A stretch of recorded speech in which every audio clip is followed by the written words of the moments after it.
les amis, aujourd'hui, voilà une question qui a été posée par Jacqueline qui m'a envoyé un petit message sur Facebook et qui me demande c'est quoi la synchronisation au premier ou au deuxième rideau. Vous allez voir, c'est extrêmement simple. En réalité, ça pourrait être une vidéo qui dure 3 secondes. Mais bon, je vais vous décrire ce qui se passe quand vous déclenchez dans un appareil photo, quand vous faites la photo. Bon, là, évidemment, on va parler des obturateurs à rideau. Tous les obturateurs des appareils photo ne sont pas des obturateurs à rideau. Les obturateurs à rideau, ce sont essentiellement ceux qui équipent ceux des réflexes, par exemple. Les obturateurs des hybrides actuels, par exemple, sont des obturateurs électroniques. Donc, c'est une autre technologie qui est en place. Donc, je ne vais pas en parler dans ce sujet. Qu'est-ce qui se passe quand vous déclenchez votre appareil photo? Alors, avant de déclencher l'appareil, vous avez un premier rideau qui masque le capteur de l'appareil photo et un second rideau qui est placé au-dessus du premier. Les deux rideaux sont l'un au-dessus de l'autre.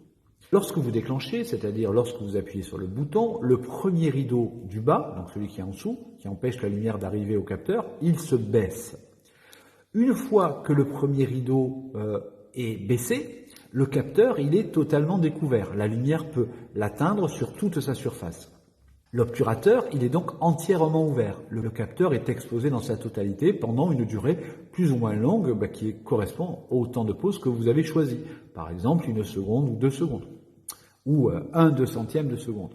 Après le temps de pause que vous avez déterminé, qui tient compte à la fois du temps de pause que vous avez choisi et du déplacement des rideaux qui vont avoir lieu, lorsque on arrive à la fin du temps de pause, le deuxième rideau du haut, il s'abaisse pour masquer à nouveau le capteur. Une fois que le deuxième rideau est totalement abaissé, la lumière ne peut plus atteindre le capteur, l'exposition est terminée, et enfin, les deux rideaux remontent ensemble pour retrouver leur position initiale de départ. L'appareil est prêt pour un nouveau déclenchement. Voilà comment ça fonctionne. Donc, je récapitule.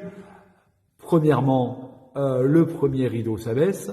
Deuxièmement, le capteur est ouvert. Le capteur est totalement à découvert, la lumière passe. Troisièmement, à la fin du temps de pause, le deuxième rideau s'abaisse pour masquer le capteur. Quatrième temps, le deuxième rideau est totalement abaissé. Et enfin, cinquième temps, position initiale, les deux rideaux sont remontés et ils retrouvent leur position de départ. Voilà. Donc voilà comment ça marche. Évidemment, tout ça arrive de manière très rapide. Qu'est-ce que c'est maintenant le déclenchement au premier ou au second rideau? Eh bien, lorsque vous demandez de déclencher, vous allez envoyer un petit signal électrique qu'on appelle la synchronisation, et la synchronisation va envoyer un petit signal électrique au flash pour qu'il se déclenche. On peut décider qu'il se déclenche au moment où on appuie sur le bouton du déclencheur.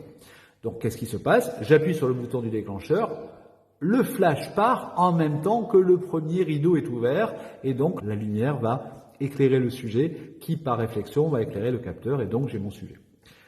Je peux demander à mon appareil photo, alors selon les technologies, c'est soit l'appareil photo, soit le déclencheur qui va opérer ce changement-là. Je peux demander que le déclenchement arrive au deuxième rideau, c'est-à-dire à la toute fin du temps de pause. C'est-à-dire, je déclenche, le premier rideau s'abaisse, etc., etc., etc. La photo est prise et à la toute fin, juste avant que le deuxième rideau ne s'abaisse, le flash part.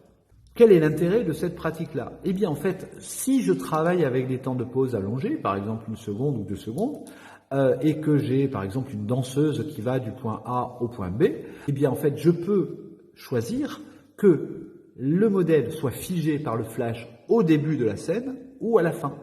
Ce qui fait que son mouvement, le mouvement enregistré par le capteur, c'est-à-dire la lumière continue qui éclaire le sujet pendant toute la durée du mouvement, elle apparaisse devant le sujet, comme si c'était l'avenir qui apparaissait, ou qu'elle apparaisse derrière le sujet. Voilà. Donc ça, ce sont des méthodes qu'on peut utiliser en type de lumière asynchrone. Voilà, donc je vous montre quelques images à l'écran. Au premier rideau, vous voyez le flou est devant. Au deuxième rideau, le flou est derrière le sujet. Bon, évidemment, ça vaut que si le sujet ne va que du point A au point B. S'il fait des tours sur lui-même, etc., l'image sera un peu plus difficile à décrypter. Mais vous pouvez aussi décider que le flash part au moment que vous voulez. Pas nécessairement ni au début, ni à la fin de la scène. Vous pouvez déclencher au milieu de la scène. Et dans ce cas-là, on va déclencher manuellement en appuyant sur le déclencheur pour envoyer un éclair à l'endroit qu'on souhaite. On peut décider aussi qu'on a plusieurs éclairs. Par exemple, si on veut une photo, on veut voir apparaître 2 ou 3 fois notre sujet, eh bien, on va envoyer plusieurs éclairs de manière à filer la scène à plusieurs moments. Voilà. Voilà, bon, ben, j'espère que c'est clair. Bon, c'est assez simple, mais si vous réfléchissez, ben, ça a plein d'applications concrètes lorsqu'on travaille aux flèches. Voilà, ben, j'espère que cette vidéo vous a intéressé, qu'elle vous a appris des choses. Et on se retrouve demain pour un prochain sujet. En attendant, likez, partagez, commentez. Et puis, soyez heureux, faites des photos. Ciao!